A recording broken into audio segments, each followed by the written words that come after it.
right, this is the lacrosse ball release with the trusty reach lacrosse ball for the quad, or specifically the Vastus Lateralis, which just is the outside part of the quad. Now, why this? I don't know. But for whatever reason, the outside of the quad tends to get knotty or nasty compared to the top or the inside. But you can pick any spot that's maybe a little bit knotty or tender.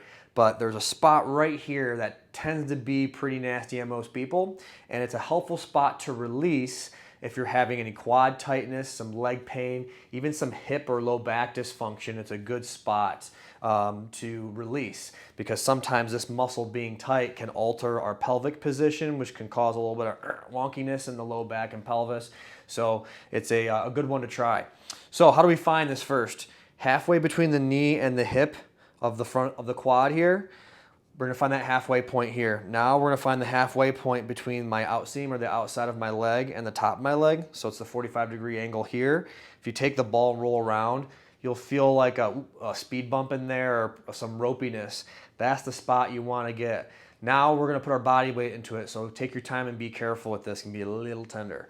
Okay, so now I'm gonna keep it in this spot, and I'm gonna rotate my body so I can get the ball on that spot. And I'm just gonna go on my forearm and hand here and just roll around to facilitate trying to find that spot.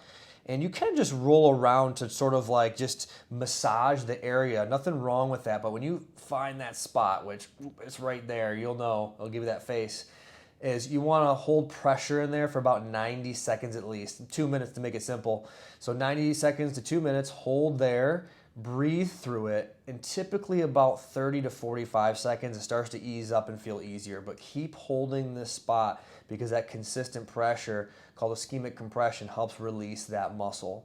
So keep holding there, holding there, holding there. And then just for the sake of time, I'll go ahead and stop.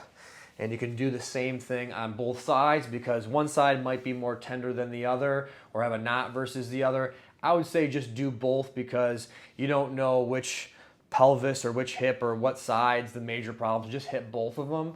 And then if walking around, squatting, bending, if anything ever bothered you, recheck those tests after doing this.